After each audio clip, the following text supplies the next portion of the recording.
근데 그렇게 납부한 분양대금은 보호를 못 받고요. 정상적인 분양계약으로 보질 않아요. 자꾸 이 사람을 붙잡아 두려고 하는 거예요. 그런데 그런 것들에 현혹되시면 안 됩니다. 왜냐? 그런 계약을 체결했잖아요.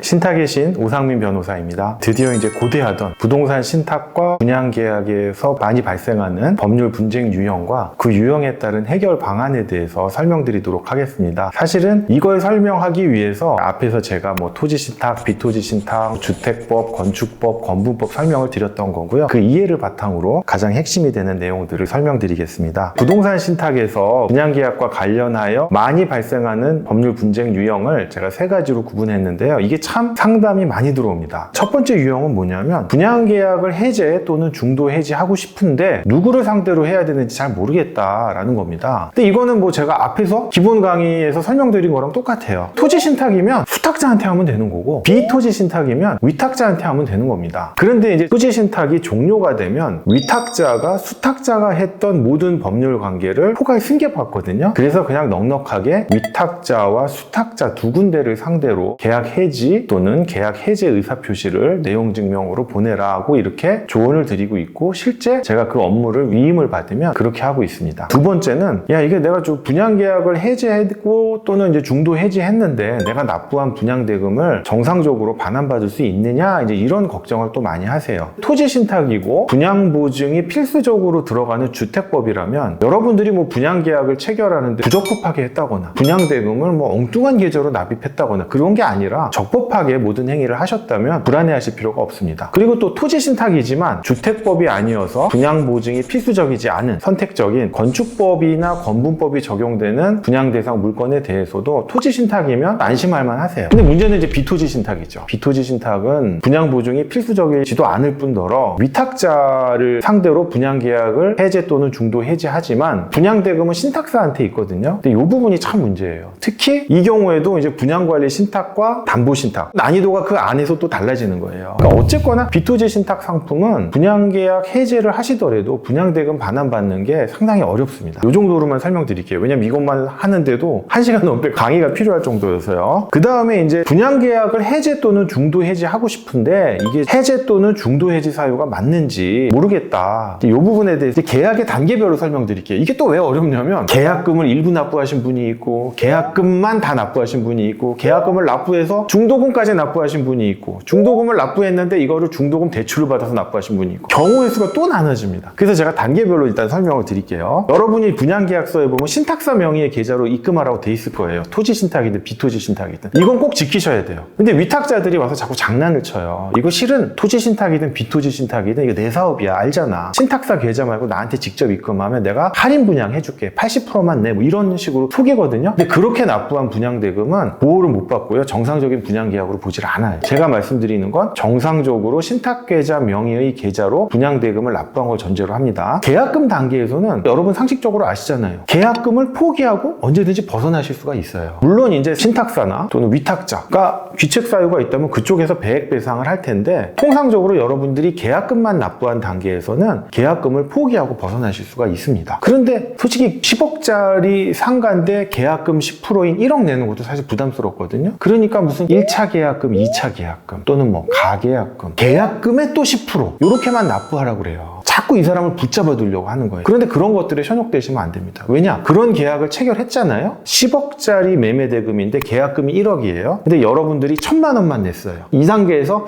내가 이거 속아서 산 것 같은데 그냥 안 되겠다, 계약금을 포기하고 나가야겠다. 그럼 여러분 계약금의 일부만 납부한 1,000만 원만 포기하면 될까요? 아니에요. 9,000만 원까지 다 납부를 하시고 포기하시는 거예요. 그거를 모르세요. 위탁자나 수탁자들이요, 처음에 계약을 할 때는 5만 가만 이설로 꼬시죠. 나중에 법적인 분쟁 상태로 들어가 보세요. 절대로 안 놔줍니다. 내가 1,000만 원 포기했으니까 나가면 되겠지, 아니라 나머지 9천만 원에 대해서요 계약금 반환 청구 소송해요. 또는 계약금 지급 청구 소송을 합니다. 그걸 조심하셔야 되고요. 그 다음, 그래 내가 어쨌든 계약금을 일부 납부했든 전부 납부했든 나 계약금 포기하고 나갈래. 근데 나는 합의 해제를 하고 싶은데 신탁사가 합의 해제를 잘 안 해줘요. 신탁사 양식에 의한 분양계약 해제 또는 해지 각서라는 게 있는데 되게 웃겨요. 그러니까 신탁사가 완전히 갑이에요. 보면은 합의 합의 해제라는 건 양 당사자가 날인해야 되잖아요. 그런 게 아니에요. 나 혼자 날인해요. 나 혼자 날인하고 무슨 신탁회사 귀중. 나는 뭐 계약금을 포기하고 이 계약을 해지하거나 포기할 것이며 일체 이의를 제기하지 않고 이 계약 포기로 인한 비밀을 유지할 거며 계약 포기에 따라서 혹시나 신탁회사나 어디에 추가적인 손해가 있으면 이를 배상할 것이다. 완전히 불공정한 내용이에요. 아니 나는 계약금 포기하는 것도 억울해 죽겠는데 말도 안 되는 각서에다 사인을 하고 오라고 그런다. 그래서 내가 나왔다. 그거 어떻게 하면 좋겠냐 그래요. 그러면 제가 이제 상담을 오신 분들한테 두 가지를 선택하시라고 해요. 이걸 감수하고 분양계약을 신탁사 방식대로 해지할 것이냐, 아니면 일방적으로 내용 증명을 보내서 계약 해제의 의사표시를 통보할 것이냐, 이 고민이 남는 거예요. 통상적으로 그 문구에 나온 그대로 추가적인 손해배상이나 어떤 부담을 하실 가능성은 많지는 않아요. 근데 사실 불안하잖아요. 혹시 나한테 추가적인 손해를 물으라고 청구하지 않을까? 그 각서의 다른 내용으로 나를 발목을 잡지 않을까? 불안함은 있지만 어쨌든 신탁사 방식대로 해지한 거기 때문에 계약금 포기하고 해지된 거예요. 그러면 나는 그 각서에 사인을 하지 않고 도장을 찍지 않고 내가 일방적으로 계약 해지 내용 증명을 보내서 포기하겠다 하면은 그렇게 하셔도 돼요. 그러면은 그 각서에 따른 부대 조항들의 효력은 미치지 않죠. 그런데 신탁사가 합의를 해주고 신탁사가 원했던 방식이 아니니까 다른 찜찜함이 남는 거예요. 어떤 찜찜함이냐면 혹시나 신탁사가 계약금 포기에 따른 분양계약 해제가 안 됐다고 나중에 나오면 어떡하나, 이런 고민을 조금 하세요. 근데 요거는 선택을 하셔야 돼요. 어떤 찜찜함을 갖고 가실 거냐 이겁니다. 나는 계약금을 포기하고 하는데 신탁사가 원하는 해지각서에는 날인 못하고 좀 수정할 수 있겠느냐 하면 절대로 신탁사가 안 해줍니다. 완전 갑이에요 그때는. 요즘 분양계약서 보면 웃기더라고요. 예전에는 그 해약금 조항이 있어요. 계약금을 포기하면 분양계약을 해지할 수 있습니다 라고 했는데 요즘은 그런 조항이 아예 없어요. 그러니까 없으니까 계약금 포기하고 해약이 안 되냐라고 물어보시는 분들이 있는데 그건 당연히 가능한 겁니다. 법적으로 가능한 거기 때문에. 아예 그런 조항이 없는 데도 있고, 그나마 어디는 있긴 있는데 해약을 할 수 있으나 그로 인한 추가적인 손해가 있으면 이를 배상하다, 이런 수분양자도 불리한 조항들이 막 들어가 있어요. 그런 것들을 염두에 두시고,